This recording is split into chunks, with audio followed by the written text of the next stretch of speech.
네, 안녕하세요.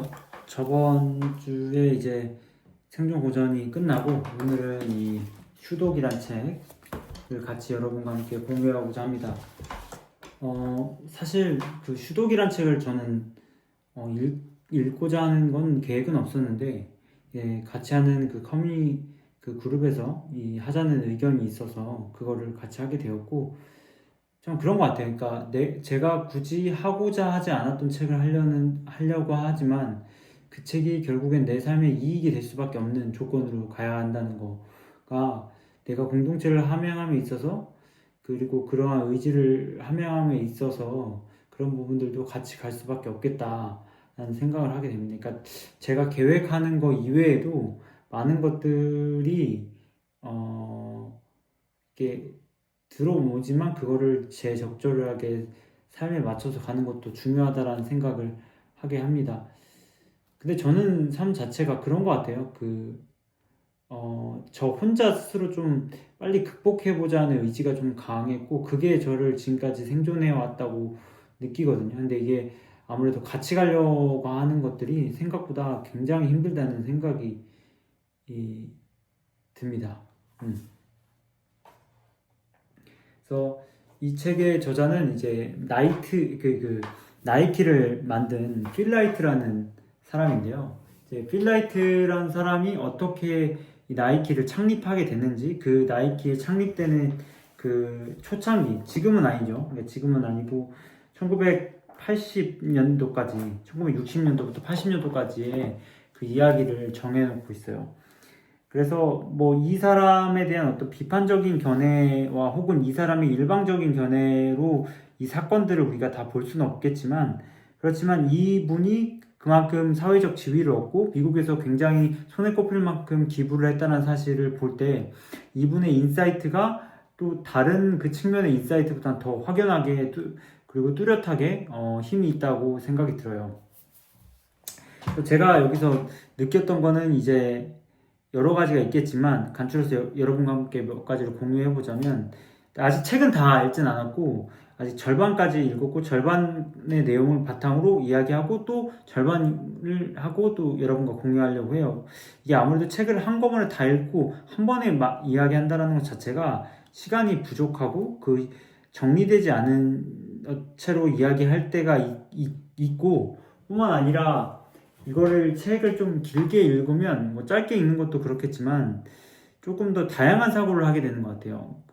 물론 시간적인 여유가 부족한 게 가장 크겠지만 다양한 사고를 하면서 여러 가지를 담아갈 수 있다는 게 큰 장점인 것 같습니다. 근데 이분이 사실 우리가 그 스티븐 잡스나 혹은 빌 게이츠 같은 사람들이, 대학을 중퇴한 사람들이 세상을 막 이끈다고 하는데, 저는 그거를 그거는 이제 out of range, 그러니까 좀 약간 더 그 정규 분포에 해당되지 않는다고 생각을 해요. 그렇지만 그러니까 이 필라이트는 그렇기 때문에 이제 오리건 대학과 스탠퍼드 경영학을 나왔기 때문에 굉장한 수재라고는 생각이 들어요. 이렇지 않고는, 그러니까 머리가 일반적이진 않고는 오리건 대학과 스탠퍼드 경영학을 졸업하기가 굉장히 어렵거든요.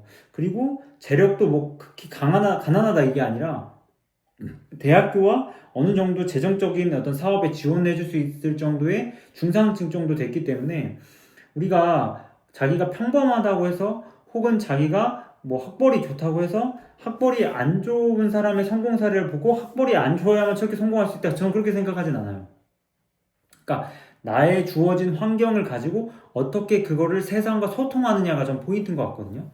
그렇기 때문에 이분의 어떤 출신과 이런 어떤 방향이, 자기는 크레이지 보이, 미친 짓을 많이 했다고 하지만 제가 볼 때는 굉장히 그 밸런스를 찾아가려는 노력인 거예요. 그러니까 대중들은 그런 밸런스를 회피하지만 이 필라이트라는 사람은 지속적으로 자기의 어떤 주어진 환경을 타개하려고 밸런스를 잡아간 거예요. 그래서 자기는 주어진 길을 이 미친 짓을 했다고 하지만 저는 그렇게 생각하진 않아요. 그냥 오히려 나여도 그렇게 했을 수 있다기보다는 이해가 간다, 충분히 이해가 되고, 나도 그러한 도전을 내 스스로 하고 있다라고 하는 어떤 그 동질감을 느끼는 계기가 되었어요. 근데 저도 약사라는 좋은 직업을 갖고 있고 고려대학교라는 좋은 학교를 나왔습니다.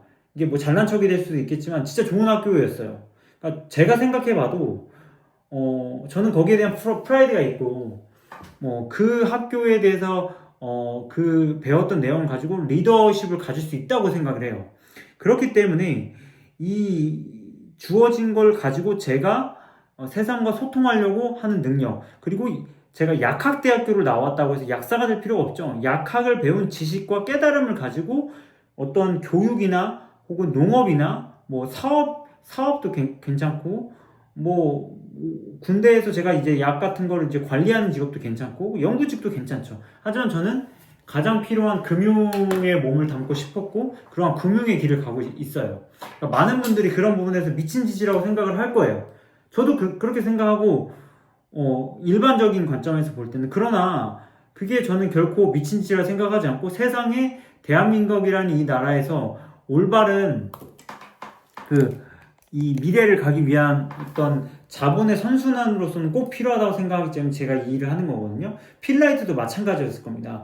그 나이키라는 신발, 그 당시에 신발은 독일이 세계를 제패하고 있었기 때문에 미국의 신발이 그닥 그렇게 미국 시장이나 혹은 세계적으로 알려지지 않았기 때문에 그러한 것들을 극복하고자 했고, 그게 세계적인 흐름 속에서 미국, 일본의 제조업에 부강에 힘입어 그것을 이용한 것, 즉 이런 어떤 시대의 흐름을 명확히 이 필라이트는 파악했고 거기에서 자기만의 인사이트를 집어넣었고 결국에는 신발을 파는 것이 아니라 나이키를 팔게 된다는 거죠. 그러니까 나이키의 정신을 신발에 담았을 뿐 그 정신, 신발이라는 건 도구에 지나지 않다라는 것을 저는 느낄 수 있었어요. 그렇기 때문에 이 필라이트가 했던 그 수많은 과정들은 어떤 그 비상식적이고 뭐 미친 짓이라기보다 자기는 그렇게 표현했죠. 왜냐면 대부분의 사람이 읽을 때 그렇게 느낄 테니까. 하지만 저와 같이 세상을 밸런스 있게 살려고 하려는 많은 사람들은 그게 지극히 정상적이고 그게 공동체의 의식을 함양하는,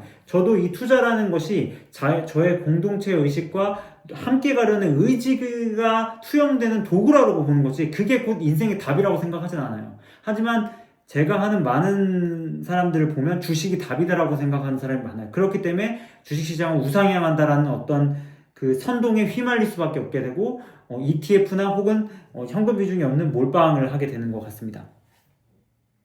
그렇기 때문에 이 필라이트는 그러한 의식 속에서 살아갔고 그러한 의식들이 차근차근 자기가 그려왔기 때문에 그 그림들이 모여서 거의 한 30년간 혹은 20년간의 그 엄청, 지금으로 따지면 60년 전의 내용들도 이렇게 생생하게 영화로 이렇게 담아낼 수 있다고 생각이 들었습니다. 그러니까 그렇기 때문에 우리가 보통 과거를 기억 못하는 사람들이 많고 그 과거가 되게 흐릿하고 기억하려고 짜내는 사람이 많아요. 하지만 과거를 모르는 사람은 미래가 없다고 말을 했고 차트를 볼 때도 과거를 명확히 알아야 미래에 대한 어떤 그림을 그려갈 수 있어요. 그렇기 때문에 그러려면 나의 주인적인 의식을 갖고 세상을 살아가야 된다는 게 저는 포인트라고 생각합니다. 그렇기 위해서는 필라이트가 했던 바우머 코치나 혹은 수많은 사람들의 조언을 구했어요. 그렇기 때문에 끊임없이 조언하고 고뇌하고 그걸 해결하려는 이 필라이트의 노력은 저도뿐만 마찬가지. 그래서 투자는 항상 늘 멘토가 필요하다고 얘기하거든요. 그게 당연한 거예요. 필라이트처럼 성공하기 위해서 우리가 흔히 말하는.